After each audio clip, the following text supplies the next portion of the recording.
just a little bit of dictic over here. The word holech, which is an interesting word. It says that when the plague started, after the whole Korach thing, the people complained to Moshe Rabbeinu. What happened? It was Moshe Rabbeinu's proposal to Korach and Dasan of Aviram's people. You know what? You want to be Kohanim? You're 250 men. Take your incense pans and go try offering Ketores. And Aaron will offer Ketores. We'll see who God chooses, right?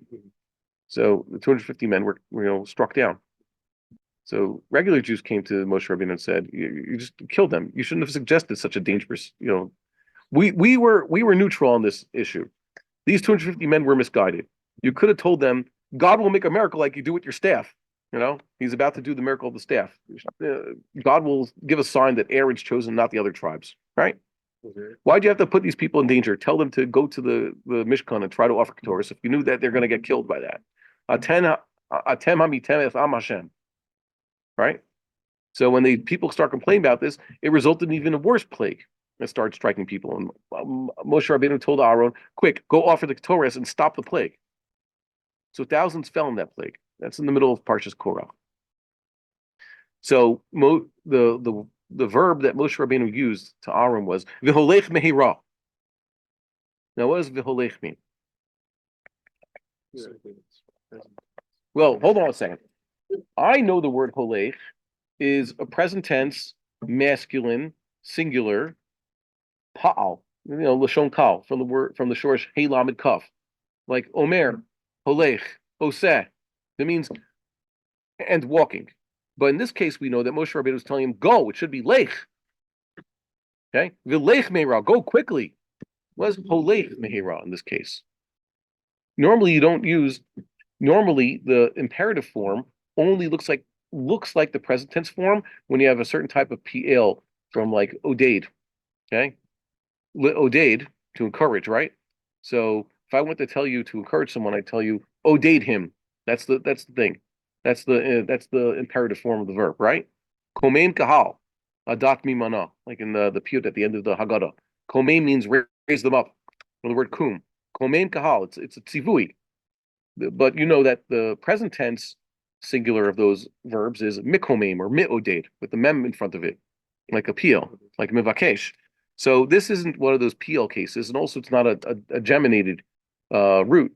Normally this only works when you have, instead of lekamim, it's lekomim. There's two mems at the end of shorish, or oded, there's two dalids, sovev, two bets at the end. It only works when you have the last two letters of the shorish are the same.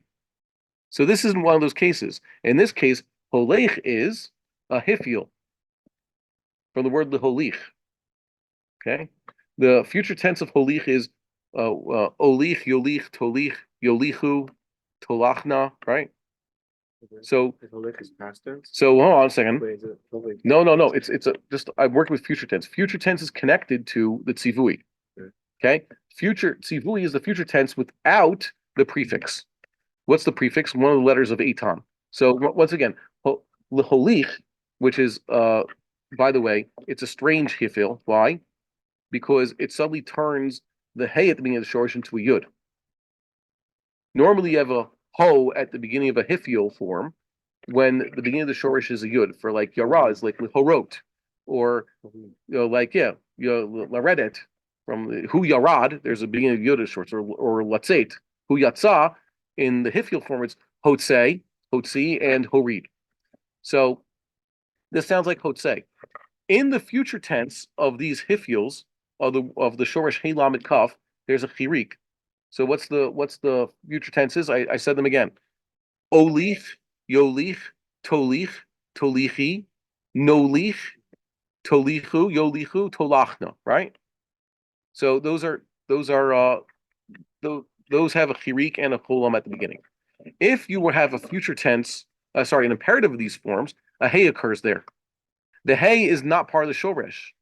If I wanted to tell you to bring something to someone, or to bring something down, I would say hored, right? Instead of the letter eitan in the beginning, o read means I will take it down. Yo read means he will take it down. If I'm telling you to do it, I don't say like you said in modern Hebrew where they use the future tense, to read etzeh, take this book down. It should be hored. The chirik becomes a tserei, and the tuf at the beginning of before the shorish becomes a hey. Hored, like we have in Sefer Shmos, Hored et Yichla Me'alecha. Hotzei, and sometimes it's Haitzei.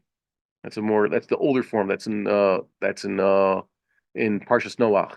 So Holech means an imperative of Yolich instead of the Chirik become Itzerei, and there's a hey in front. So that hey in the word Holech in this case is not part of the shorish like it is in the Pa'al present tense. Hey Lamed Kaf. The hey is because tzivui of a hifil. Holech mehira means take this there. Tolich mehira in our modern Hebrew. Does that make sense? Okay, good. So it's I think I thought this is a pretty interesting thing. There's a few examples of other what is it? We saw an example of words that look almost the same in Hebrew, but they're not the same thing. Like moshchatam, moshcha. What's moshcha? Mem shin het with a kamatz katan. Moshcha means for the purposes of anointment, and not necessarily literally. It means godless, giving people a promotion. L'moshcha vahem for the what? Yeah, b'nei and b'nei, but they're spelled differently. Yeah, I showed you that last week. Bet nun yud and bet nun hey are pronounced exactly the same way. One is a tzivui verb, b'nei ve'etzlecha kavat build your house, and b'nei is also banim in the smichut form. So we saw the word moshha means greatness for the word anointing, right? L'moshha vahem. The priestly garments are there to give greatness to Aaron and his children. That's moshha. And if it was a spichut possessive, what would be their moshcha? Moshhatham, their greatness, their act of greatness. But sometimes moshchat means corruption. It's not from the shoresh mem shin chet. It's a hifil of the shoresh shin chet tav, l'shachet, hishchit, corrupted. So moshchatam in Vayikra is referring to their corruption. The mem is part of the shoresh now. It looks exactly the same. Make sense?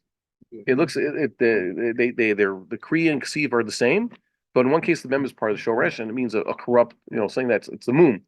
It's talking about the blemishes within the korban, so it's moshchatam bahem.